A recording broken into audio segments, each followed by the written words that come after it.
சப்பாத்திக்கு ஒரு சூப்பரான காம்போ மட்டன் கிரேவி. அதுக்கு ஒரு கடாயில் ஒரு டேபிள் ஸ்பூன் எண்ணெய் சேர்த்துட்டு 10 to 12 சின்ன வெங்காயம், ஒரு கைப்பிடி அளவுக்கு கருவேப்பிலை, 2 துண்டு இஞ்சி, 4 பல் பூண்டு, ஒரு துண்டு பட்டை, அரை டேபிள் ஸ்பூன் சோம்பு, அரை டேபிள் ஸ்பூன் சீரகம், ஒரே ஒரு ஏலக்காய், 2 கிராம்பு, ஒரு டேபிள் ஸ்பூன் மிளகு சேர்த்து நல்லா வதக்கிட்டு மிக்ஸி ஜாரில் ஆற விட்டு சேர்த்து ஃபைன் பேஸ்ட்டாக அரைச்சி எடுத்துக்கணும். நெக்ஸ்ட் இன்னொரு கடாயில் ஒரு டேபிள் ஸ்பூன் எண்ணெய் ஊற்றிட்டு 10 to 12 சின்ன வெங்காயம் கட் பண்ணி சேர்த்துட்டு ஒரு பழுத்த தக்காளி சேர்த்து நல்லா வதக்கிட்டு கிரவுண்ட் பேஸ்ட்டை சேர்த்துட்டு அரை டேபிள் ஸ்பூன் மஞ்சள் பொடி, 1 டேபிள் ஸ்பூன் மல்லிப்பொடி, 1 டேபிள் ஸ்பூன் மிளகாய் பொடி, அது கூட நம்ம மட்டனை சேர்த்துட்டு தேவையான அளவுக்கு தண்ணி ஊற்றிட்டு உப்பு போட்டு ஒரு 2 to 3 மினிட்ஸ் நல்லா கிண்டிட்டு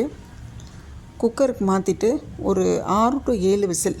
உங்கள் மட்டனுக்கு ஏற்ற மாதிரி வச்சு எடுத்து ஓப்பன் பண்ணி பார்த்தீங்கன்னா அட்டகாசமாக இருக்கும் கிரேவி. கண்டிப்பாக பூரி சப்பாத்தி கூட ட்ரை பண்ணி பாருங்கள், அடிச்சிக்கவே முடியாது.